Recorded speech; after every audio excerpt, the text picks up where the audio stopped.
హల్లెలూయా. Bible ఉన్న వాళ్ళు గమనించండి. ఈ సమయంలో బైబిల్ గ్రంథంలో ఒక మాట చదువుకుందాం. సామెతల గ్రంథం 11వ అధ్యాయం 4వ వాక్యాన్ని చదువుకుందాం. బైబిల్ ఉన్న వాళ్ళు గమనించండి. సామెతల గ్రంథం 11వ అధ్యాయం 4వ వాక్యాన్ని చదువుకుందాం. ఉగ్రత దినమందు ఆస్తి అక్కరకు రాదు, ఉగ్రత దినమందు ఆస్తి అక్కరకు రాదు, నీతి మరణం నుండి రక్షించును. నీతి మరణం నుండి రక్షించును. ఆమెన్. హల్లెలూయా. దేవుడి వాక్యముల ద్వారా మనతో మాట్లాడును గాక. ఆమెన్. హల్లెలూయా. చదువుకున్న వాక్య భాగాలను మనం గమనించినట్లయితే ఉగ్రత దినము అనేది ఒకటి వస్తుందంట. ఆ రోజున ఆస్తిపాస్తులనేవి మనకు ఉపయోగపడవు. ఆస్తిపాస్తులు ఒక్కటే మనల్ని రక్షించలేవు. Praise lord. హల్లెలూయా. మరి ఆస్తిపాస్తులు అవసరం లేదా అని అంటే అవసరమే. ఏది ఇక్కడ ఉన్నంత కాలము మనము నివసించడం కొరకు, పోషింపబడడం కొరకు, మన కుటుంబాన్ని పోషించడం కొరకు, వారి వసతులు అక్కర్ల అవసరతను తీర్చడం కొరకు ఆస్తిపాస్తులు అవసరమే. దీని విషయంలో సొలొమోను రాజు ఒక ప్రార్థన చేస్తాడు దేవునికి. అయ్యా, నన్ను మీరు ఆశీర్వదించాలి ప్రభువా, నా సృష్టికర్త. ఎలా ఆశీర్వదించాలంటే అందరికంటే గొప్పనిగా ఆశీర్వదించొద్దు, మరి పేదోనిగా నన్ను ఉంచొద్దు. అటు గొప్పోని కాకుండా ఇటు పేదోని కాకుండా మధ్యలో ఒక మిడిల్ క్లాస్ లాగా, అంటే ఉన్నోళ్ళకి లేనోళ్ళకు మధ్యగా, అంత ఎక్కువ లేకుండా అంత తక్కువ లేకుండా నన్ను ఉంచండి ప్రభువా. ఎందుకంటే మరీ ఆస్తిపరున్నయి నిన్ను మర్చిపోతానేమో, పేదవాడినై ఒకవేళ నా వల్ల నీ నామంకు అవమానకరంగా నేను ఉంటానేమో, ఎందుకంటే ఆయన దేవుని నమ్ముకొని ఏం బాగుపడ్డాడు అని అంటారేమో. మరీ ఆస్తిపరున్నయి అయినట్లయితే ఆ ఆస్తినే నేను ఎక్కువగా ఆశించి ఆస్తి పైన ధ్యాస ఉంచి నిన్ను మర్చిపోతానేమో. కాబట్టి అటు అందరికంటే ఉన్నోని చేయమాకు, అందరికంటే పేదోని చేయమాకు, మధ్య స్థితిలో నన్ను ఆశీర్వదించండి అని సొలొమోను ఒక ప్రార్థన చేస్తాడు. ప్రార్థనలో దాన్ని బట్టి చూస్తే ఆస్తిపాస్తులు ఇక్కడ ఉన్నంత వరకు కొంత మటుకు మనకు అవసరమైన, అన్నిటికంటే ముఖ్యమైనది నీతి అనేది మనకు కావాలని చెప్తున్నాడు ఈ రాత్రికాల సమయంలో. ఆమేన్. హల్లెలూయా. దేవుడు మనతో చెప్తున్న మాట, ఆస్తిపాస్తుల కంటే నీతి అనేది చాలా ముఖ్యమంట. ఎందుకంటే రేపటి రోజున దేవుని ఉగ్రత దినము వచ్చినప్పుడు ఆస్తి మనల్ని కాపాడలేదు, కానీ నీతి మనల్ని కాపాడగలుగుతుంది. ఈ విషయంలో ఒక యవనస్తుడు యేసయ్య దగ్గరికి వచ్చి తాను ఒక నీతిమంతున్నని, చాలా భక్తిపరుణ్ణని కనపరచుకోవడం కొరకు ప్రభు దగ్గరికి వచ్చి అంటాడు, బోధకుడా, నేను ఈ భూమి మీద మరణించిన పరలోకములో నేను బతికి ఉండేటట్టుగా, నిత్య జీవము పొందేటట్టుగా నేను ఈ భూమిపైన ఏ నీతి కార్యాలు చేయాలి అని ప్రభుని అడుగుతాను. అడిగితే ప్రభు అంటాడు, ఆజ్ఞలు ఉన్నాయి కదా, దొంగతనం చేయొద్దు, అబద్ధ సాక్ష్యం పలకొద్దు, తల్లిదండ్రుని సన్మానించని ఆజ్ఞలు, 10 ఆజ్ఞలు ఉన్నాయి కదా, అవి అనుసరించు, నువ్వు జీవిస్తావు అని చెప్తాడు. అయినా కానీ అతడు ఇంకా నీతిమంతుడని, భక్తిపరుణ్ణని కనపరుచుకున్న గోరి ప్రభుని అంటాడు, ఇవి చిన్నప్పటి నుంచి నేను అనుసరిస్తూనే ఉన్నాను ప్రభువా, బోధకుడా అని అంటే, అప్పుడు ప్రభు అంటాడు, సరే అనుసరిస్తున్నావు, కానీ నీకు ఇంకొకటి కొదువుగా ఉన్నది. ఆమేన్. హల్లెలూయా. నీకు ఒకటి కొదువుగా ఉన్నది, అదొక్కటి చేస్తే నువ్వు పరిపూర్ణమవుతావు, భక్తిలో పూర్తి భక్తి చేసినవవుతావు, సంపూర్ణమైన భక్తి గలవాడవవుతావు అని అంటే, అది ఏంటిదని ఆ యవనస్తుడు అడిగితే, నీకు ఉన్న ఆస్తి ఉంది కదా, ఆస్తి నీకు ఆటంకకరంగా ఉంది, భక్తిని సరిగా చేయకుండా, భక్తిలో నువ్వు పరిపూర్ణని కాకుండా ఆటంకపరుస్తుంది నేను. కాబట్టి నువ్వేం చేస్తావంటే ఆస్తిని మొత్తం అమ్మి బీదలకిచ్చి నన్ను వెంబడించు, అప్పుడు నీకు పరిపూర్ణమైన భక్తి కలుగుద్ది, పరలోకములో ఆస్తి కలుగుద్ది అని చెప్తే అతడు అప్పుడు ఆలోచించుకొని ముఖము మార్చుకొని అక్కడి నుంచి వెళ్ళిపోతాడు. ఆమేన్, హల్లెలూయా. ఎందుకంటే అతడు మిగుల ఆస్తిపరుడు అని రాయబడింది బైబిల్లో. ప్రైజ్ ది లార్డ్, హల్లెలూయా.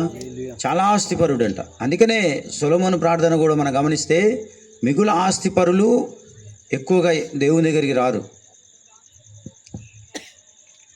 ఒకడు సిరికిని దేవునికి దాసుడై ఉండలేడు.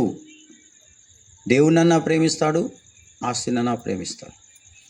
మనకు అప్పుడప్పుడు పరీక్షలు కలుగుతుంటాయి. మంచి ఆదివారం ప్రార్థన వచ్చినప్పుడే, ఇంకెక్కడైనా ప్రార్థన ఉన్నప్పుడే ఆటంకాలు వస్తాయి మనకి. అంటే నువ్వు దేవుణ్ణి ప్రేమిస్తావా లేకపోతే ధనమును ప్రేమిస్తావా అనే ఒక పరీక్ష కావచ్చునేమో.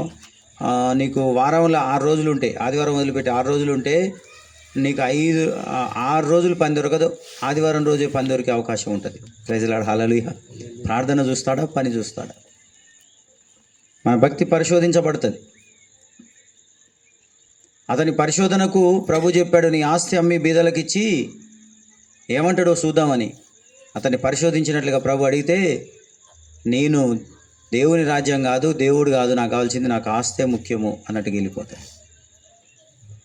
కానీ ఆ యవనస్తుడు ఆస్తిని చూసుకొని వెళ్ళాడు. చూడండి, ఆ ఆస్తి రేపు ఉగ్రత దినమందు అక్కరకు రాదు అని చెప్తున్నది దేవుని వాక్యం. ఆమేన్, హల్లెలూయా. ఉగ్రత దినము అని అంటే సృష్టి అంతమయ్యే ఒక రోజు. ఉగ్రత దినము అంటే ఏంటి అంటే ఈ సర్వ సృష్టి అంతమైపోతుంది. ఆదికాండంలో మనం చూస్తే దేవుడు వాక్యం చూద్దాము.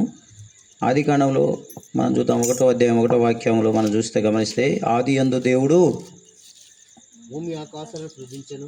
ఆదియందు దేవుడు భూమి ఆకాశాలను సృజించెను. ఆదియందు దేవుడు భూమి ఆకాశములను సృజించెను. భూమి నిరాకారముగాను శూన్యముగాను ఉండెను. చీకటి అగాధ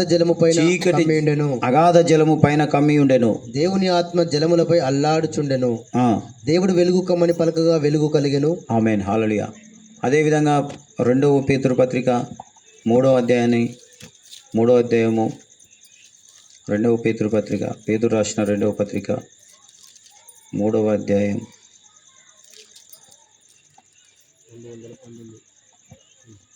2వ పత్రిక 3వ అధ్యాయం 10వ వాక్యాన్ని చదువుదాం. అయితే ప్రభు దినము దొంగ వచ్చినట్లు వచ్చును. ఆ దినమున ఆకాశములు మహాధ్వనితో గతించిపోవును.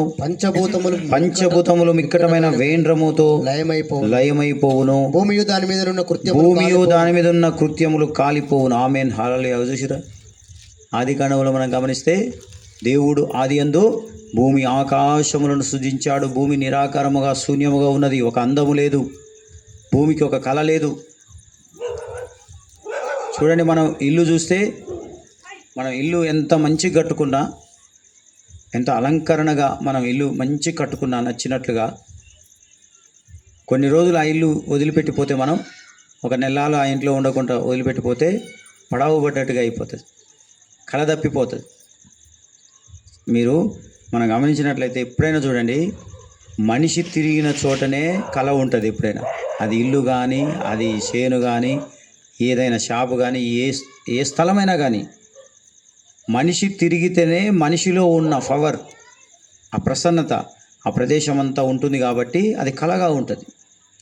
మనుషులు తిరగని ప్రదేశము పడవబడిపోతుంది, అది శిథిల వ్యవస్థకు చేరుతుంది. మరి దేవుడు చూస్తే ఆదియందు భూమి ఆకాశాలను సృజించాడు. భూమికి ఒక అందము లేదే, ఒక కళ లేదే, ఒక వెలుగు లేదని ఆయన ఎంతో అల్లాడి ఆ వెలుగు కమ్మని పలికినప్పుడు వెలుగు అయింది. చాలా సౌందర్యవంతంగా ఈ భూమి ఆకాశములు, భూమి మొత్తం కూడా అలంకరింపబడుతూ ఇప్పటిదాకా వస్తుంది. పెద్ద పెద్ద పట్టణాలు చూడండి, పోటీ పడి పెద్ద పెద్ద బిల్డింగులు కట్టుకుంటున్నారు. ఎంపైర్ స్టేట్ బిల్డింగ్ కానీ, లూట్ అదేందో ఖలీఫా దుబాయ్లో ఉన్న, మరి ఇలాంటి బిల్డింగ్లన్నీ కూడా పోటీ పడుతూ ఒక దేశానికి ఒకటి బుర్జ్ ఖలీఫానా అలాంటి బిల్డింగ్లన్నీ కడుతూ ఒకరు ఎన్ని అంతస్తులు కడితే దానికి మించి కట్టాలి మా దేశం అని చెప్పేసి చూస్తే రాజధానులు కానీ పెద్ద కట్టుకుంటున్నారు. ఆ రోజున చూస్తే మన వాక్యంలో నిరాకారముగా ఉన్నదంట, భూమి శూన్యముగా ఉన్నదంట, కళ లేదు, వెలుగు లేదు. ఈ రోజున ఆయన వెలుగును తీసుకొస్తే అందరూ మంచిగా భూమిని నిండించి పట్టణాలు కట్టుకొని, పట్టణానికి పేరు వచ్చేటట్టుగా ఒక పెద్ద బిల్డింగులు కట్టుకొని జీవిస్తున్నటువంటి పరిస్థితి. కానీ అంత్య దినములో ఉగ్రత దినము, దేవుని కోపపడే ఒక దినము రాబోతుందంట. అదే ఉగ్రత అంటే కోపం. ప్రభు దినం అంటే ప్రభు ఉగ్రత దినం, ప్రభు యొక్క అంటే కోపపడే దినము రాబోతుంది. ఆ రోజు ఆయన ఇంకా బతిలాడుకుంటూ, మీరు నన్ను నమ్ముకోండి, నీతి న్యాయాలను అనుసరించండి, ఆజ్ఞలను పాటించండి అని ఆయన చెప్పడు. ఆయన రావడమే ఆగమన ప్రకాశముతో వస్తాడు, కోటి సూర్య ప్రభావంతో వస్తాడు. ఆ వేడిమి తట్టుకోలేక భూమి దానిపైన కృత్యాలు మొత్తం కాలిపోతాయంట. ప్రజలాడ హల్లెలూయా. మైనము కరిగిపోయినట్టుగా కరిగిపోతాయి. అప్పుడు పెద్ద పెద్ద ఆస్తిపరులు, పెద్ద పెద్ద భూస్వాములు వచ్చి రొమ్ములు కొట్టుకుంటారంట. అయ్యో మమ్మల్ని కాపాడండి అని కొండల సందుకు, బండల సందుకు వెళ్తారంట. ఈ ప్రభు దినమును మేము తట్టుకోలేకపోతున్నాం, ఈ వేడిమి తట్టుకోలేకపోతున్నాం, దయచేసి మమ్మను ఆ ప్రభు యొక్క ప్రకాశానికి, ఆ సృష్టికర్త యొక్క ప్రకాశానికి మమ్మల్ని మరుగు చేయండి, మమ్మల్ని చాటు చేయండి అని ఆ చాటుకి వెళ్ళబోతుంటే ఆ కొండలు బండలు చెప్తాయంట, ఆయన ఆగమన ప్రకాశానికి, ఆయన తేజస్సుకు మేమే మైనంలా కరిగిపోతున్నాం, మిమ్మల్ని ఎక్కడ మేము దాచిపెట్టాలని ఆ కొండలు బండలు చెప్తాయంట. ప్రైజ్ లార్డ్ హల్లెలూయా. కాబట్టి ఈ రోజున ఇవి ఏదో టైం పాస్కు మనం కాలం గడపడం కొరకు చెప్పుకునే మాటలు కావు. ఇవి ప్రపంచం మొత్తంలో ఈ యొక్క వాక్యము ప్రకటించబడుతుంది. ఈ రోజున మనం చూస్తే కూడా పరిస్థితులు అంతా భయంకరంగా ఉన్నాయి. ఇప్పుడు గ్యాస్ కూడా దొరకక హైదరాబాద్ నుంచి ఈ కమర్షియల్గా మొత్తం గ్యాసును ఆపేశారు. యుద్ధాలు జరుగుతున్నాయి. ఆ గ్యాసు అక్కడ లేక హోటళ్ళల్లో, చాలా హోటళ్ళు మూతపడ్డాయి ఈ రోజున హైదరాబాద్లో. పిల్లలు హాస్టళ్ళల్లో ఉండే పిల్లలందరూ ఇంటికి వస్తున్నారు. మళ్ళీ 1000 రూపాయల గ్యాస్ సిలిండర్ 3000 పెట్టుకుంటున్నారు. చూడండి, కొద్దిగా యుద్ధాల్లో జరిగితే పరిస్థితి అల్లతల్లడం అవుతుంది. ఇంకా పెద్ద ఎత్తున జరిగితే ఏమైపోతుందో ఈ ప్రపంచం. అందుకనే సర్వ సృష్టిలో ఉన్నటువంటి ఎన్ని గ్రంథాలు చూసినా కానీ, మీరు చూడండి, గ్రంథాలు ఈ సృష్టిని గురించి ఒకవేళ వాళ్ళు దైవికంగానో లేకపోతే ఎట్లా కనిపెడుతున్నారో ఏమో కానీ, మొత్తం మీద ఈ సృష్టి అంతమవుతుందనే చెప్తున్నారు అందరూ కూడా. ఏ భక్తి మార్గమైనా సరే బైబిల్ కూడా అదే చెప్తుంది. ఉగ్రత దినమున పంచభూతములు మహావేంద్రముతో లయమైపోతాయి, భూమియు దాని మీద ఉన్న కృత్యములన్నీ కూడా కాలిపోతాయి. ఆ ఆపద నుండి నిన్ను రక్షించగలిగింది ఒకే ఒక్కటి, అది నీతి మాత్రమే. ప్రైజ్ ది లార్డ్ హల్లెలూయా. ఉగ్రత దినం అనేది ఏందో మనం విన్నాం, దేవుని కోప దినం, లేకపోతే సృష్టి అందమయ్యే దినం. మరి నీతి అనేది మనం ఎట్లా సంపాదించుకోవాలి పాస్టర్ గారు? మంచిదే, ఉగ్రత దినం నుండి కూడా మనల్ని కాపాడగలిగిన నీతిని మనం ఇప్పుడే సంపాదించుకుంటే మంచిదే. ఆ యవనస్తుడు ఒకవేళ ప్రభు చెప్పిన మాట వినకుండా వెళ్ళిపోయిండేమో, ఆస్తిని ప్రేమించిన వారు వెళ్ళిపోయారేమో ఈ యొక్క బైబిల్ వాక్యం నుంచి. కానీ మనం బైబిల్ వాక్యం అనుసరించి నడుద్దాము, నీతిని సంపాదించుకుందాము, ఆపద కాలం నుంచి మనం తప్పించబడదాము. మరి ఆ నీతి ఎలా సంపాదించుకోవాలి, ఆ నీతి ఎట్లా దొరుకుద్ది మనకి అని గమనిస్తే, బైబిల్ గ్రంథంలోనే 10 మంది కన్యకలు ఉన్నారంట. ఆ 10 మంది కన్యకలలో 5 బుద్ధిమంతులు, బుద్ధి గలవారు, 5 బుద్ధి లేనివారు. వీళ్ళంతా పెళ్లి కుమారుణ్ణి ఎదుర్కొనడానికి వెళ్తున్నారు. అంటే దాని అర్థం రక్షకుణ్ణి, ఈ సృష్టి అంతము నుండి, ఆపద నుండి తప్పించగలిగిన ఒక యజమానుని ఎదుర్కోవడానికి వెళ్తున్నారు ఈ 10 మంది కన్యకలు. వెళ్తూ వెళ్తూ వెళ్తూ చాలా దూరం నడిచిన తర్వాత చీకటయి ఇక నడవలేక అక్కడ ఈ పూట వరకు, ఈ రాత్రి వరకు ఇక్కడ విశ్రాంతి తీసుకుందామని కాసేపు పడుకున్నారు. కాసేపు విశ్రాంతి తీసుకుంటున్నారు. నిద్ర పట్టింది. ఒక రాత్రి కాడ, అర్ధమరాత్రి కాడ ఒక స్వరం వినపడుతున్నది. ఏమనంటే, ఇదిగో పెళ్లి కుమారుడు వచ్చాడు, ఆయన ఎదుర్కొనరండి. అప్పుడు వెంటనే వాళ్ళు నిద్ర మేల్కొని అట్లా కళ్ళు అవన్నీ తుడుచుకొని మంచిగా సిద్ధపడి అన్నీ మరి వెళ్దాం పండి అని పెళ్లి కుమారుని ఎదుర్కొందాం, పెళ్లి కుమారుని కలుద్దాం, మనం వెళ్దాం పదండి అని లేచి వెళ్ళేటప్పుడు అంత చీకటి ఉంది. ఇంకా వాళ్ళ దగ్గర ఉన్న దీపాలన్నీ చక్కబెట్టుకొని, ఆ ఒత్తులు చక్కబెట్టుకొని ఈ ముట్టించుకోవడానికి ప్రయత్నం చేస్తున్నారు. ఆ ప్రయత్నం చేస్తున్నప్పుడు 5 కన్యకలకు అవన్నీ కూడా దీపాలు అవన్నీ సిద్ధం చేసుకొని, ఒత్తులు సిద్ధం చేసుకున్న తర్వాత అందులో కొంచెం నూనె పోసుకొని ముట్టించుకున్నారు. అగ్గి ముట్టించి నిప్పు రాజేసి దాన్ని ముట్టించుకున్నారు. అంటే అగ్గిపెట్టెలు అప్పుడు లేవు కాబట్టి నేను చెప్తున్నాను. ఆ నిప్పు రాజేసి ఆ సిద్ధెలను సవరించుకొని, ఆ ఒత్తులను వెలిగించుకొని ఆ వెలుగులో వెళ్ళడానికి సిద్ధమయ్యారు. వాళ్ళు బుద్ధిగల కన్యకలు, వాళ్ళ దివిటీలను వారి దీపములను వెలిగించుకున్నవారు బుద్ధిగల కన్యకలు. ఆ బుద్ధిగల కన్యకలకు బుద్ధి లేని కన్యకలకు ఏంటంటే వీళ్ళు నూనె తెచ్చుకున్నారు ఆ దీపంతలలో పోసుకోవడానికి. ఈ బుద్ధి లేని కన్యకల దగ్గర నూనె లేదు. అటు ఇటు ఒత్తులు కదిలిస్తున్నారు, ముట్టిస్తున్నారు, అవి మళ్ళీ ఆరిపోతున్నాయి. ఒత్తులు కదిలిస్తున్నారు, ముట్టిస్తున్నారు, అవి ఆరిపోతున్నాయి.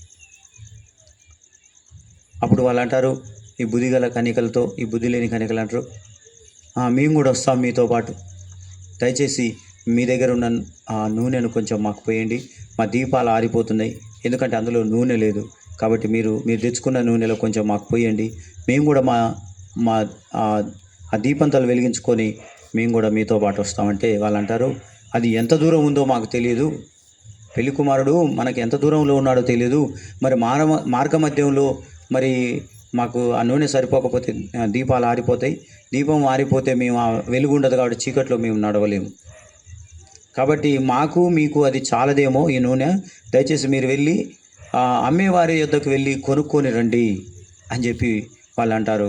అప్పుడు 5 బయలుదేరి వెళ్తారు, ఆ పెళ్లి కుమారుని కలుసుకుంటారు, ఆయన తలుపు తీస్తాడు, ఆ ఇంట్లోకి చేర్చుకుంటాడు. వాళ్ళ ఇంట్లోకి వచ్చిన వెంటనే తలుపు వేస్తాడు. ఈ బుద్ధి లేని కన్యకలు వెళ్ళి ఆ నూనెను కొనుక్కొని వచ్చి ఆ దీపాలను వెలిగించుకొని ఆ పెళ్లి కుమారుని దగ్గరికి, ఆ ఇంటి దగ్గరికి వస్తారు. ఆ తలుపు కొడుతూ ఉంటారు, అయ్యా మేము కూడా వచ్చాం తలుపు తీయండి, మేము కూడా వచ్చాం తలుపు తీయమంటే, మీరెవరో నేను ఎరగను, వెళ్ళి మీరు పోండి అని చెప్తాడు అక్కడ. ఆమెను హల్లెలూయా. మీరు పిలుస్తున్నారు అనగానే మీరు ఎవరో నాకు తెలియదు, కాబట్టి మీరు ఇక్కడి నుంచి వెళ్ళండి, నేను తలుపు తీయను అని చెప్తాడు. అంటే ఏంటి ఆ నూనె? ఈ బుద్ధిగల కన్యకల దగ్గర ఉన్న ఆ నూనె ఏమిటి? ఈ బుద్ధి లేని కన్యకల దగ్గర లేని ఆ నూనె ఏమిటి? అంటే అదే నీతి. ప్రైజ్ ది లార్డ్, హల్లెలూయా. దేవుని నామానికి మహిమ కలుగును గాక. నీతి. వీళ్ళ దగ్గర నీతి ఉంది, వాళ్ళ దగ్గర నీతి లేదు. అందుకనే ప్రభువా ప్రభు అని పిలిచి ప్రతి ఒక్కడు నన్ను చూడడు, నన్ను చేరడు. ఎవడు నా తండ్రి చిత్త ప్రకారంగా, ఎవడు నా మాటల ప్రకారంగా జీవిస్తాడో వాడు మాత్రమే నా రాజ్యంలో ప్రవేశిస్తాడు. ప్రభువా ప్రభు అని ప్రార్థన చేసి, బయటికి కనపడేటట్టుగా ప్రార్థన చేసి, బయటికి కనపడేటట్టుగా భక్తిగా ఉన్నంత మాత్రాన మనం దేవుని దృష్టిలో ఉండం. ఆయన దృష్టిలో ఉంటే చాలు. పెద్దగా భక్తిగా మనం కనపడాల్సిన భక్తి వేషం వేయాల్సిన అవసరం మనకు లేదు. ఆయన మనల్ని అంగీకరిస్తే చాలు. నీతి చాలా ప్రాముఖ్యమైనది. దేవుని మార్గంలో నీతి అనేది చాలా ప్రాముఖ్యమైనది. అసలు నీతిగా జీవించడం చాలా కష్టం. అసలు నీతి అంటే ఏంటి అనుకుంటున్నావు? చాలాసార్లు మనం వింటుంటాం, మాట తప్పడు మడిమ తిప్పడు. అదే అన్నమాట నీతి అంటే. మాట ఇస్తే మాట నిలబెట్టుకోవడమే నీతి, మాట తప్పకపోవడమే నీతి. చాలా కష్టం అట్లా ఉండాలంటే. మనం ఇప్పుడు మాట ఇస్తాం, పరిస్థితులు మళ్ళీ మారిపోతుంటాయి. కానీ పరిస్థితులు ఎట్లా మారినా కూడా మాట తప్పకుండా ఉన్నవాడే మాట ఇస్తే తప్పడరా, మాట మీద నిలబడే మనిషి అని లోకం అప్పుడే తెలుసుకుంటుంది.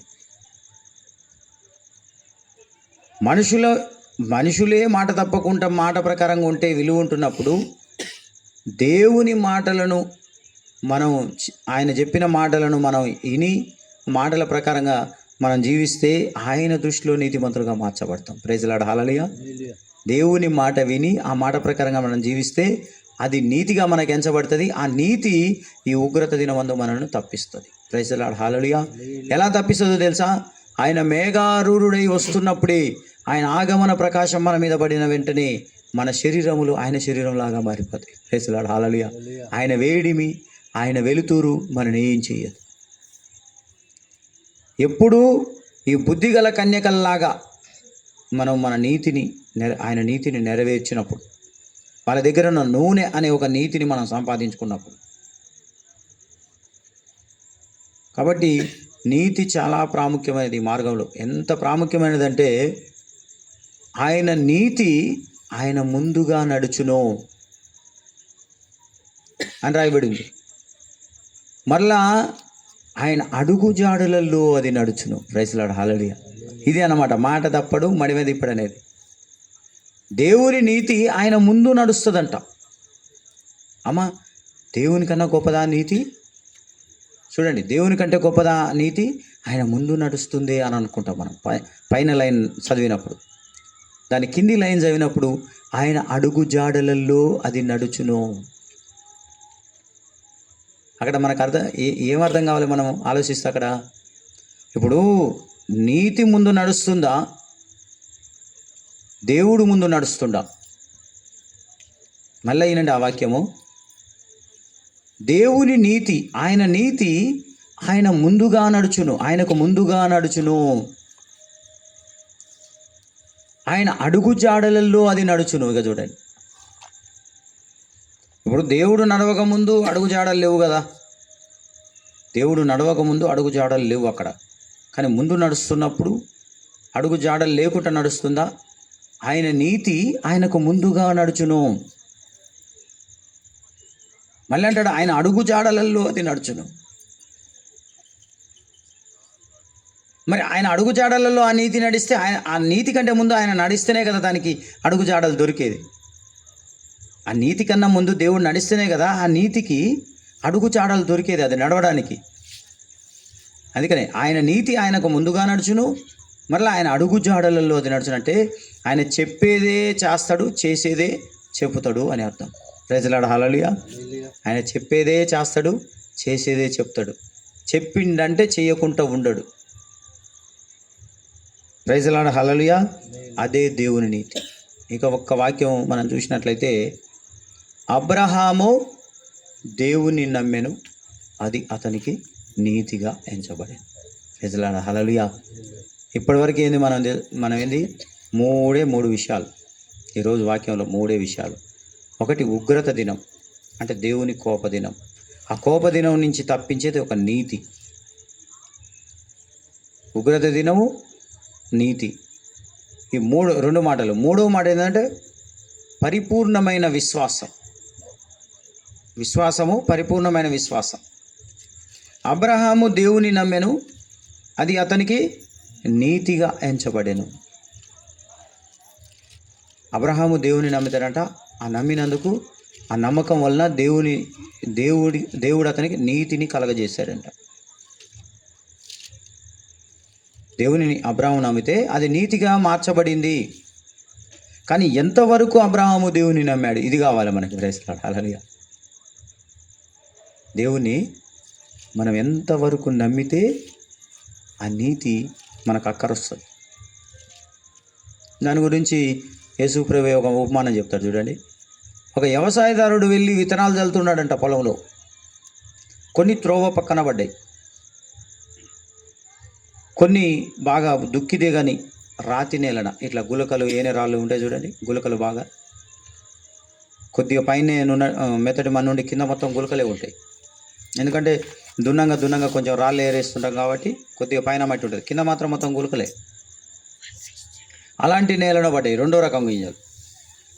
మూడవ గింజలు ఎక్కడ పడ్డాయో తెలుసా? ఎనుగెంపటి పడ్డాయంట. ముండ్ల పొదలల్లా ఎనుగెంపటి.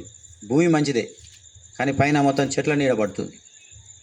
అవి మామూలు చెట్లు కాదు, మళ్ళీ కంప చెట్లు, ముండ్ల చెట్లు. ఇక నాలుగో రకం గింజలు ఎక్కడ పడ్డాయో తెలుసా? సారవంతమైన భూమిలో. భూమి మంచిదే, మంచి దుక్కి దిగిన భూమిలో పడ్డాయంట. ఈ భూమి తోవ పక్కన పడ్డ మొదటి గింజలు ఏమైందో తెలుసా? పక్షులు వచ్చి ఆ గింజలు ఎత్తుకొని పోయినాయి. ఇప్పుడు మనం విత్తనాలు వేస్తే పల్లి గింజలు కానీ పల్లీలు కనుక వేసినాం అనుకోండి, ఆ మట్టి కింద పడితేనే ఉంటాయి, పైకి కనపడితే ఉంది పక్షులు ముక్కున పట్టుకొని పోతూనే ఉంటాయి. దాని అర్థం ఏందో తెలుసా? యేసు ప్రభు వాక్యము ప్రకటించబడుతున్న కాంచి ఎంతోమంది వింటున్నారు. మామూలుగా మనకు పరిచయం ఉన్నోళ్ళు ప్రార్థన ఉంది రమ్మంటే వస్తారు, వింటారు. మంచిగా ఉంది, బాగుంది, మంచిగా చెప్పిండు పాస్టర్ గారు, అయితే వాక్యం మంచిగా చెప్పిండు. అయిపోయి ఇంటికి పోయినాక మళ్ళీ ఏం చెప్పిండో కూడా వాళ్ళకి తెలియదు.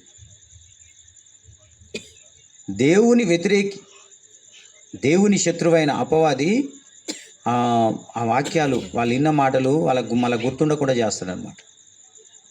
ఎత్తుకపోతాడు వాడు. అమ్మో, ఈ వాక్యము, ఈ విత్తనం కనుక ఇలా హృదయంలో ఉంటే ఇది ఫలిస్తుంది. రాను రాను వాళ్ళు యేసు ప్రభు మార్గంలో అనుసరించి వాళ్ళు నీతిని సంపాదించుకుంటారు. ఆ నీతి, ఆ ఉగ్రతని వాళ్ళని తప్పిస్తే వాళ్ళు పరలోకం పోతారు. నేనేమో పరలోకం నుంచి కింద పడ్డా, అక్కడి నుంచి నన్ను తోసేశాడు, వీళ్ళని పోనీయొద్దని వాడు వచ్చి ఏం చేస్తాడంటే ఈ వాక్యాలనే వాళ్ళకి గుర్తుండకుండా మర్చిపోయేటట్టుగా చేస్తాడు. వాళ్ళే త్రోవ పక్కన పడ్డ గింజలు, మొత్తం మీద శలకల పడ్డాయి ఆ గింజలు. లోకంలో నుండి శలకలకు వచ్చినట్టు. అంటే యేసయ్య మాటలు వినడానికి, యేసు ప్రభు వాక్యం ప్రకటించబడే దగ్గరికి వచ్చిన వాళ్ళే వీళ్ళు. అసలు యేసు ప్రభు మాటలే వినని వాళ్ళు కాదు వీళ్ళు. ఆ తర్వాత రెండో రకం గింజలు ఏందో తెలుసా? రాతి నేలన పడ్డ గింజలు. ఈ రాతి నేలన పడ్డ గింజలు ఏంటి అని మనం గమనిస్తే, కొత్తగా ఇప్పుడు ఆ వాక్యం విన్నారు చూడండి, ఫస్ట్ ఆ వాక్యం కొద్దిగా ఫలించింది. ఇక మనం యేసయ్యను నమ్ముకోవాలి అని చెప్పేసి భక్తి మార్గంలో బాగా ఉరుకులో పెట్టిన వాళ్ళు అనమాట వీళ్ళు. కొంచెంమంది చూస్తే మనం భలే ఉరుకులో పెడతారు ఫస్ట్ నమ్మిన కొత్తలో. పాతోళ్ళ కంటే కూడా ఇప్పుడు వచ్చిన వాళ్ళు మా భలే భక్తి చేస్తారు కదా అన్నట్టు. కానీ కొంచెము కష్టం వస్తే వాక్యం నిమిత్తం దేవుని మార్గంలో వెంటనే ఏంది ప్రార్థనకు రావట్లే అంటే, నేను ఎప్పుడు చెప్తుంటా ఒక మాట. ఒక ఆమె నాకన్నా ముందు నమ్ముకుంది మా ఊళ్ళో యేసయ్యని. ఆమె నమ్ముకున్నప్పుడు చర్చికి పోద్దని తెలుసు, కానీ నేను పోకపోయేది. తర్వాత నేను ప్రభువుని తెలుసుకొని చర్చికి నడుస్తున్నప్పుడు ఒకసారి నాకు కనపడదామా, నాకు చాలా సంతోషం అనిపించింది. వందనాలమ్మా అని చెప్పిన. కొత్తగా చూస్తున్నాను. వందనాలని. అమ్మ చర్చికి వెళ్తున్నావా అని అన్న. ఏం చేసిండని పోవాలి నేను అని అంటుంది దాన్నే బజార్లో. దేవుడు నాకు ఏం మేలు చేసిండని పోవాలి నేను చర్చి. ఇక వీళ్ళు అన్నమాట రాతి నెలల పడ్డ గింజలు లాంటి వాళ్ళు. కొద్దిగా వాక్యం నిమిత్తం కష్టం వస్తే, కొంచెం కష్టం కలగగానే ఇంకా చర్చి బంద్ చేస్తారు. మరి అంత ఈజీగా ఆశీర్వదించడు ఈయన. అబ్రహాం విశ్వాసం చూడండి. తల్లిదండ్రులను, తండ్రి ఇంటిని వదిలిపెట్టి ఎన్నో కష్టాలు, ఏడికి ఎక్కమంటే ఆడికి ఎక్కుతుండు, ఆ కొండ ఎక్కుతుండు, ఆడొక బలిపీఠం కడుతుండు, దేవుని ఆరాధిస్తుండు, ఆ కొండ దిగుతుండు, ఇంకో చోటికి పోతుండు, అక్కడ ఒక అరుగు కడుతుండు, అక్కడ దేవుని ఆరాధిస్తుండు. ఉన్న ఊరులే వదిలిపెట్టిండు, తండ్రి ఇంటిని వదిలిపెట్టిండు, బంధువులను వదిలిపెట్టిండు, స్నేహితులను వదిలిపెట్టిండు, దేశం కాని దేశం, ఊరు కాని ఊరు, తెలియని ప్రజల మధ్యలో ఎన్నో కష్టాలు పడి తిరుగుతున్నాడు. వెనకకు తిరగలే. ఆఖరికి లేక పుట్టిన, వృద్ధాప్యంలో పుట్టిన ఒక కొడుకును అల్లారు ముద్దుగా పెంచుకుంటుండు. పాదాలకు రాయి తగలకు మట్టి అంటకుండా సాదిరు అని అంటారు చూడండి, కాళ్ళకు మట్టి అంటకుండా సాదిరు అంటారు చూడండి, అట్ట సాదుకుంటుండు లేక పుట్టిన కొడుకుని. అలాంటి కొడుకుని ఆయన నాకు ఇవ్వాలి, నాకు అర్పణగా, ఉత్తగా పరీక్షించడానికి, నాకు బలి అర్పణగా ఇవ్వాలి అని అంటే కూడా సిద్ధపడి దహన బలిని అర్పించడానికి సిద్ధపడినప్పుడు అప్పుడు ప్రభు అంటాడు, నేను అడిగాను కానీ నేను బలిని కోరేవాణ్ణి కాదు. ప్రజలాడు హల్లెలూయా. బలులు రక్తాన్ని నేను కోరేవాణ్ణి కాదు, నేను రక్తము చిందినవాణ్ణి. ఆమేన్, హల్లెలూయా. రక్తమును నా కొరకు చిందించమని నేను అడిగేవాణ్ణి కాదు, రక్తమును ఆశించేవాని కాదు, నేనే రక్తమును నీ కొరకు చిందినవాడిని, ఎందుకంటే నీ పైన నా ప్రేమ లాంటిది అని చెప్పి అప్పుడు అంటాడు, లేక పుట్టిన ఒక్క కుమారుడైన నీ కుమారుణ్ణి నాకు ఇవ్వకుండా వెనక తీయలేదు కాబట్టి నీవు ఇప్పుడు నాకు భయపడు వాడవని అర్థమవుతుంది. నీ విశ్వాసము పరిపూర్ణమైన విశ్వాసం అని కూడా నువ్వు రుజువుపరిచావు.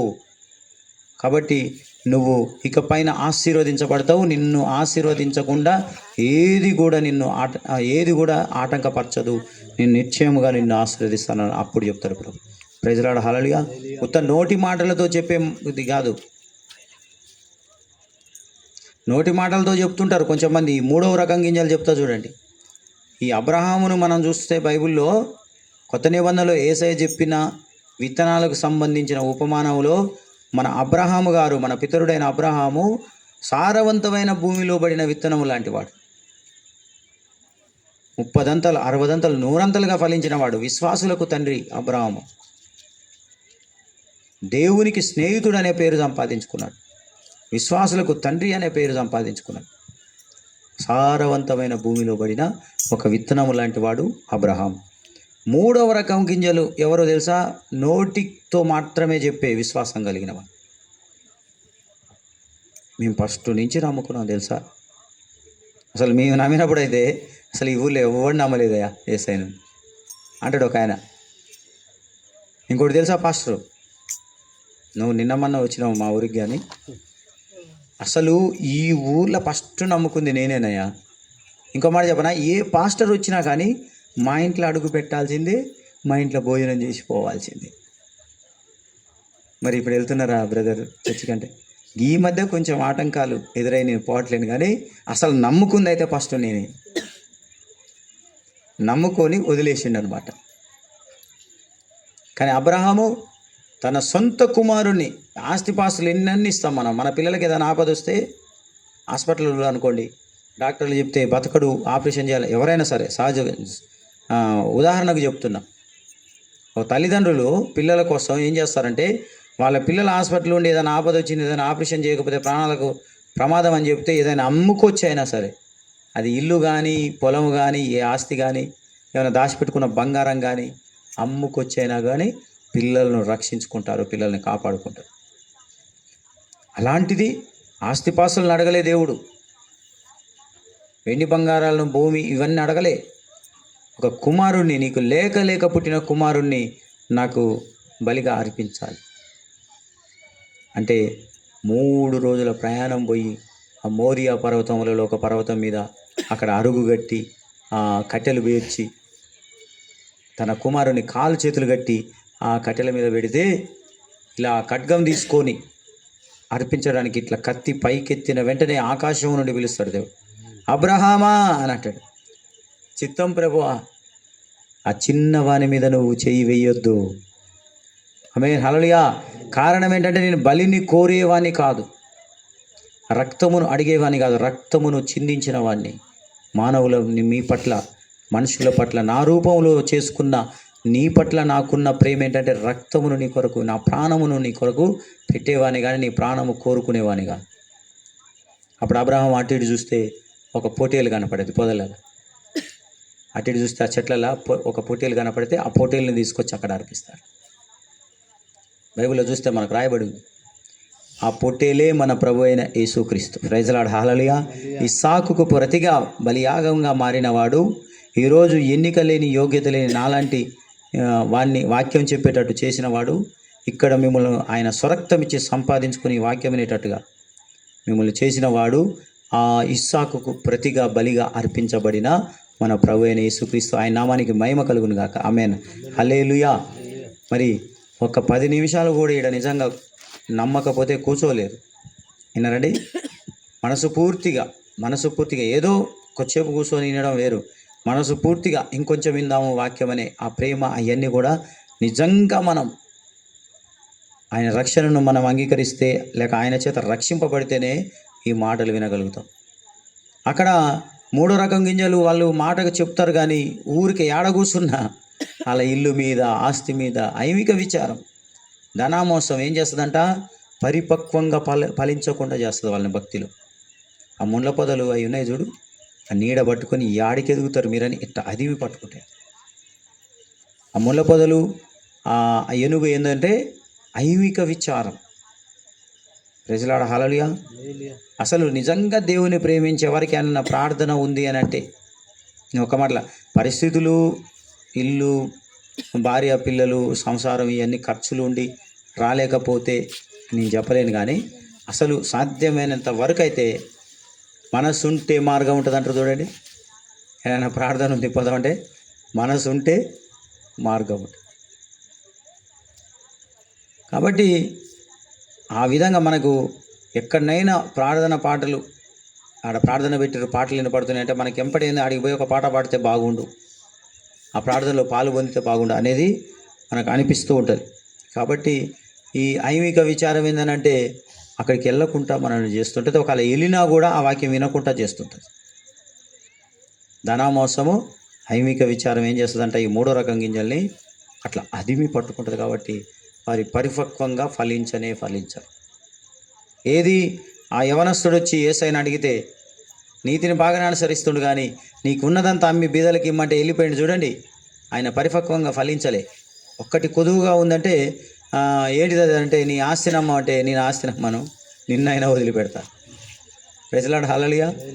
కానీ అబ్రహామును చూడండి, అబ్రహాముని కనుక మనం అడిగితే అంటే నేను అనుకుంటా దేవుడే కనుక అబ్రహాముని అడిగితే నీ ఆస్తి మొత్తం అమ్మి బీదలకి ఏమంటే ఎంపటే ఇచ్చేవాడు. నేను నమ్ముతున్నదని కొడుకునే ఇచ్చిండు కదా, తన సొంత కొడుకు కంటే ఆస్తి ఎక్కువనా, వెంటనే ఇచ్చేవాడు. కానీ అబ్రహాం విశ్వాసం ఏంది? 100 సంవత్సరాల వయసులో, నా భార్యకు 90 సంవత్సరాల వయసులో పిల్లలు పుట్టరు అనుకునే సమయంలో దేవుడు వాగ్దానం చేసి నాకు కుమారుడిని ఇచ్చాడు కదా, ఇతన్ని ఒకవేళ ఆ కట్టెల మీద పేర్చి ఆ దహన బలిగా అర్పించినా కానీ ఆ బూడిదను కూడా మళ్ళా నాకు కుమారునిగా చెయ్యగలడు దేవుడు. Praise the Lord. Hallelujah. Amen. ఎందుకంటే బూడిదగా మారినా కానీ మళ్ళీ ఆయన లేవనెత్తగలడు అనే ఒక విశ్వాసంతో ముందుకెళ్ళాడు. కానీ ఆయన దయామయుడు, కరుణామయుడు కాబట్టి ప్రియమైన సోదరుడా, ఎంత అవకాశం ఉంటే అంత ప్రార్థనలల్లో మనం పాలు పొందాలి. ఆ ప్రార్థనకు వాళ్ళు రాలే, నేను అట్లా వద్దు. నీకు ఎంత సాధ్యమైతే అంత చెయ్యాలి. ఎందుకంటే నువ్వు ఎక్కువ పరలోకములో ఆస్తి సంపాదించుకున్న వాడవవుతావు, దానవవుతావు. అదేవిధంగా ఇహమందు కూడా మంచి ఆత్మవిశ్వాసం, ఎంత విశ్వాస అయినా సేవకుడైనా. ఎందుకంటే ఇక్కడికి మనం 2 ముగ్గురు ఉన్నదేరు వేరు, ఒక 10 మంది మనం ఉన్న కాడికి కొంచెం జనం ఎక్కువ ఉన్నా కొద్దిగా వాక్యం దేవుడు మంచిగా మాట్లాడతాడు, ప్రార్థన మంచిగా జరుగుతుంది. తద్వారా ఏంటంటే మనందరికీ ఆనందం కలుగుతుంది. కాబట్టి ప్రియమైన సోదరుడా, మనం గమనించినట్లయితే ఈ రోజున వాక్యము ఉగ్రత దినము మరొకసారి వివరించి నేను ముగిస్తా. 3 విషయాలు. 1 ఉగ్రత దినము, 2 నీతి, 3 పరిపూర్ణమైన విశ్వాసం. Praise the Lord. హల్లెలూయా. పరిపూర్ణమైన విశ్వాసం మాత్రమే మనకు నీతిని కలగజేస్తుంది. పైన విశ్వాసం అనేది, నోటి మాటలతో విశ్వాసం అనేది మనకు నీతిని కలగచేయదు. మరి పరిపూర్ణమైన విశ్వాసం ఏంటంటే ప్రార్థన కొరకు పనిని వదిలిపెట్టుకోవాలి. Praise the Lord. హల్లెలూయా.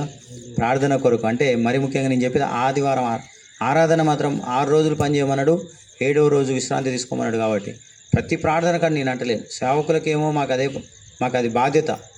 ఎవరు విశ్వాసం వచ్చినా రాకపోయినా ఎవరైనా ఒకరు సేవకులలో కూడా ఒకరికి కొంచెం పరిస్థితులు అటు ఇటు అయినా ఎవరైనా ఒక సేవకులు అక్కడికి వెళ్ళాలి, ఆ ప్రార్థన జరిపించాలి. అది మా బాధ్యత.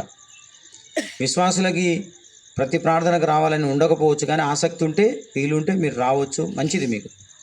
కానీ ఆదివారం ఆరాధన మాత్రం ఖచ్చితంగా ప్రతి విశ్వాసి కూడా ఉండాల్సిన అవసరం ఉన్నది. ఎందుకంటే పనిని మనం చూసినట్లయితే ప్రార్థనలలో పాల్గొనలేము, ఆ పని మనకు నీతిని కలగజేయదు. కానీ ప్రార్థన కొరకు మనం నిలబడినట్లయితే పనిని పక్కకు పెట్టి ధనమును తృణీకరించి దేవుని మనం ప్రేమించినట్లయితే ఆ ప్రేమ మనకు నీతిని కలగజేస్తుంది. మరి పని పక్కకు పెట్టి కూడా దేవుని నమ్మినామంటే మనం పరిపూర్ణ విశ్వాసమని రుజువు పొందుతాం. ఆ రుజువే మనకు నీతిని కలగజేస్తుంది. ఆ నీతి మనను ఉగ్రత నుండి తప్పిస్తుంది. Praise the Lord. Hallelujah. Abraham పరిపూర్ణమైన విశ్వాసం, క్రియలతో కూడిన విశ్వాసము అతనికి నీతిగా ఎంచబడ్డది. అందుకని అబ్రహాము దేవుని నమ్మెను, అది అతనికి నీతిగా ఎంచబడెను. ఆ నీతి మనకు కూడా కలిగి ఉన్నట్లయితే, అలాంటి అబ్రహాము కలిగి ఉన్న నీతి మనం కూడా పొందుకున్నట్లయితే, ఆ ఉగ్రత దినమందు ప్రభు మేఘారూఢుడై వచ్చినప్పుడు ఈ మూల నుంచి ఆ మూల దాకా కడవుర ధ్వని శబ్దం వినపడుతుంది. అప్పుడు మనం ఆయనతో పాటు వెళ్ళిపోతాం మేఘాల మీదకి. Praise the Lord. హల్లెలూయా. అక్కడ మహాధ్వని కలుగుతుందని ఇందాక చెప్పబోయినా నేను ఆ మాట. ఆకాశంలో గొప్ప శబ్దాలు కలుగుతాయి. ఉరుము చూడు ఎట్లా భయపెడుతుందో మనని. ఇంకా ఏ శబ్దం కూడా మనల్ని భయపెట్టలేదు తెలుసా. ఆకాశంలో వర్షం వచ్చేటప్పుడు, గాలి దుమారం లేచినప్పుడు వచ్చే శబ్దం అయితే మనకు గుండె ఆగిపోయినంత పని అవుతుంది. దెబ్బకే భయపడి మనమైతే స్తోత్రం స్తోత్రం అని మొత్తుకుంటాం. ఇంకొకరు ఇంకో తీరుగా మొత్తుకుంటారు ఆ భయానికి తట్టుకోలేక. దేవుడా దేవుడా శాంతించు శాంతించు. ఆ ఉరుము ధ్వనికి, చిన్న చిన్న ఉరుము ధ్వనికి అట్లా భయపడుతున్నట్టు. రేపు కడబుర ధ్వని ఈ మూల నుంచి భూమండలం మొత్తం వినపడుతుందంట యేసయ్య వచ్చేటప్పుడు, పెద్ద బూర శబ్దముతో. అసలు ఆ శబ్దం ఆ చెవులు తట్టుకోలేవు. అలాంటి శబ్దంతో వచ్చి అప్పుడు విశ్వాసాన్ని కనిపెట్టడు. ప్రియమైన సోదరుడు, నువ్వు నన్ను నమ్ముకుంటావా, నేను సృష్టికర్తను, నువ్వు నమ్ముకోవా అనే అంత అవకాశం లేదు. నువ్వు ఆలోచించే లోపే భూమి ఇవన్నీ కూడా కాలిపోతాయి. పంచభూతములు అంటే ఏంటి? నింగి, నేల, నీరు, నిప్పు, గాలి. మనిషికి బతకడానికి కావాల్సిన ఇవన్నీ కూడా కాలిపోతాయి ఆ రోజున. కాబట్టి ఇప్పుడే ఇంకా వెలుగు ఉండగానే, మరి దీపం ఉండగానే ఇల్లు చక్కబెట్టుకోవడం మంచిది. ఇంకా మనం మంచిగా ఆరోగ్యంగా సజీవ లెక్కలు ఉండగానే దేవుని నమ్ముకోవడం మంచిది. ఆ విధంగా యేసయ్యను నమ్మిన మనం, నమ్మని వాళ్ళు నమ్ముకోవడం మంచిది. నమ్మిన మనం పరిపూర్ణమైన విశ్వాసం గలవారం అగునట్లుగా సారవంతమైన భూమిలో పడిన విత్తనాల వలె ఈ ఆస్తిని ఇవన్నిటిని ఎక్కువ ప్రేమించొద్దు. అవసరమే, ఫస్ట్ వాక్యంలోని ఈ రోజున అవసరమే. సొలొమోను కూడా ప్రార్థన చేశాడు. అందరికంటే ఇప్పుడు ఒకళ్ళ దగ్గర 100 రూపాయలు ఉన్నాయనుకో, అందరికంటే ఎక్కువ. ఒకళ్ళ దగ్గర ఏం లేదనుకో, నన్ను 50 రూపాయల ఆస్తి అంతా అంటే ఒక మిడిల్గా మధ్యస్థితిగా నన్ను ఉంచు. మరి ఎక్కువద్దు తక్కువద్దు, అంతవరకు ఆశించవచ్చు. ఆస్తి మనకు అవసరమే, కానీ దేవుని కంటే ఆస్తిని ఎక్కువగా ప్రేమించవద్దు. ఇంకా లేఖనాలలో ఏమని చెప్తుందో తెలుసా? లేఖనాలలో సారాంశం అట, పేదోడే కాదంట దేవుని లెక్కల, ఉన్నోడు కాదంట. వినవా? పేదోడైన మాట వినప్పుడు వాడు పేదోడు కాదు. పేదోడైనా దేవుని లెక్క చేయకుండా, మనుషుల్ని లెక్క చేయకుండా ప్రవర్తిస్తే ఆయన పేదోడు కాదు దేవుని దృష్టిలో. ధనవంతుడైనా కూడా ధనాన్ని లక్ష్య పెట్టకుండా, అయ్యా నీకు అంతుందే, ఇదంతా ఏమన్నా నేను కట్టుకపోతానా, అవునా, మంచితనం, దేవుని భయం మనకు కావాలని అంటుంటారు చూడండి అక్కడక్కడ. నేను అప్పుడు మిరాలగూడలో ఒక ఆమె చెప్పినా చూడండి. ఈయన అమ్మ నీకు యేసుప్రభు తెలుసా అని నేను అన్నా. ఆ పెద్ద బిల్డింగ్లో యేసయ్య వాక్యాలు ఏమో అక్కడ కనపడ్డాయి నాకు. పెద్ద బిల్డింగు, చాలా పెద్ద ఫ్యాక్టరీ అది. అమ్మ ఈ ఫోటో పెట్టుకున్నావు కదంటే, ఎవరంటే యేసుప్రభు అంటే, యేసుప్రభు నీకు తెలుసా అని నేనంటే ఆమెనే తెలుసా. ఒక మాట, యేసుప్రభు తెలుసా? ఎవరిది అనుకున్నావు ఇది మొత్తం? ఆమె అనలే. ఆ వృద్ధురాలు విశ్వాసం, యేసుప్రభు తెలుసా అంటున్నావాను, ఎవరిది ఇది మొత్తం? ఆయనదే, నేను ఉత్తగానే ఉన్నా ఇలా దాసురాలను అని చెప్తుంది. ఆమె ధనవంతురాలు కాదు ఆమె అన్నట్టుగా. తన ఆస్తి ఎన్ని ఉన్నా కూడా ఇది దేవుడు నాకు ఇచ్చిండు, ఇది నాది కాదు అనుకునే వాళ్ళ ఆస్తిపరులు కాదు.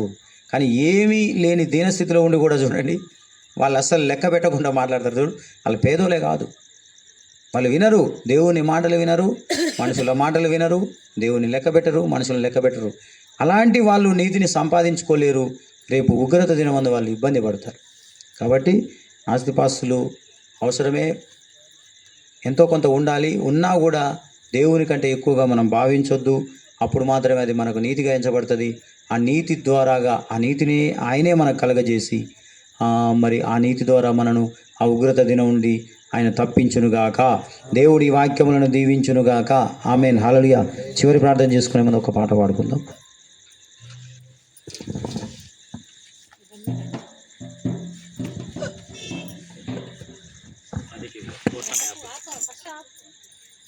మంచిది.